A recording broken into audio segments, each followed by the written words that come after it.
I'm Brian Allgeier. I'm a creative director on Edge of Nowhere, and I've worked at Insomniac for 15 years now, and mainly worked on the Ratchet & Clank series for the most part, and now I'm doing something different, which is VR, and pretty exciting. Yeah. We were approached back in October. Jason Rubens and Ted Price go way back when they both kind of worked closely together. Jason Rubens working on Crash Bandicoots for Universal Interactive, and Ted with Insomniac was working on Spyro the Dragon. So they kind of developed a creative collaboration back in the late to mid 90s, mid to late 90s. And so, yeah, he basically just wanted to start making some top-tier AAA style games for VR and approached us. And we just, were really excited about it. I personally was kind of dabbling in VR. I had a DK2 at home and was kind of messing with Unity and stuff. So for me, it was just really exciting to have that opportunity. So Edge of Nowhere is it's set in the 1930s, and it's about this polar explorer who is in Antarctica, and essentially it explores the sense of presence and about our main hero who's going insane. And so when we were playing around with VR, we kind of noticed like this cool sense of presence and what would it be like to change that the sensation of where you are, and then also that feeling of vulnerability. We're calling this game a horror adventure, and it's heavily inspired by the writings of H.P. Lovecraft, who was a horror writer back in the 1920s, 1930s. We made the choice to go third person because, for one, it's something we do very well. We've made a lot of third person games. But the other reason is it's really cool actually to see this character in front of you. A lot of things in VR look great when they're between like 3 to 10 feet. And so to see this guy with all this cool gear kind of bouncing around as you move him throughout the environment is a fun sensation. The other key thing is it works really well for gameplay. You can easily see where your hero's feet is, where he's going to jump and leap.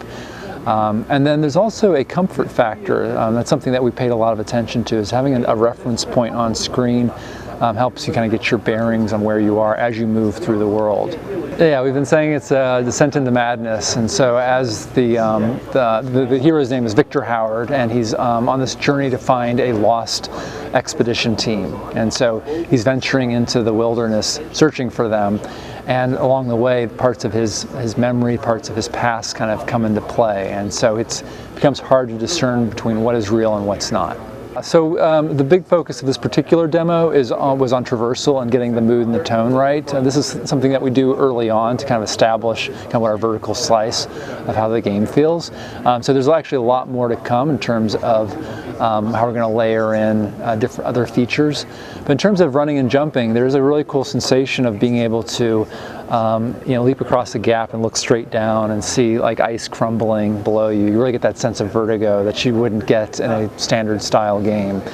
And then we have moments where you're rappelling down a rope, and you can kind of look up and down as you're traveling downward. We also kind of discovered this cool element where you can be chased by creatures, and as you look back you can see the monsters coming behind you, and so it's something that's so natural in VR that you can't really experience in a standard style game. So the other elements that we're layering in will probably be more where you're feeling vulnerable, like stealth, sneaking around, hiding from monsters, stuff of that nature. We're not going to probably go into guns blazing because that takes away from the sense of vulnerability, and that's a key part of the horror genre, is making sure that the hero feels vulnerable and playing with spikes of empowerment. Probably the biggest challenge is frame rates. We're accustomed to making games for 30 frames per second, 60 frames per second, and with the new Oculus Rift, it's running at 90 frames per second, and we can't dip below that. So what helped for us is we picked a particular location and art style that works well for a high frame rate. It's got a more of a graphic kind of style, the Arctic with ice and snow, and we can still plays up what looks great in the Rift, where you've got cool specular effects and materials, but then we can also kind of blanket areas with snow, and so we get a better frame rate as a result. That's a good question. We haven't really locked down a date just yet, but it's certainly going to come out in 2016. Well, it's funny. We started when we first started testing out our engine in VR. We actually got Sunset Overdrive working, and so we kind of played around running through the environments, and it was running at a slower frame rate, but it was still pretty amazing. And we found that the straight rail segments worked pretty well, but anytime you started turning corners or circle strafing, there were a lot of discomfort factors. Of course, the slower frame rate probably didn't help as well. But I don't know. Right now we're excited about working on new projects, new IP. Edge of Nowhere is a fun thing to do for us. It's something where you have to build these games from the ground up and work specifically for VR in terms of making the comfort factor work. So that's part of the challenge with taking any existing genre or game and making it work for VR. You really have to design it the other way around.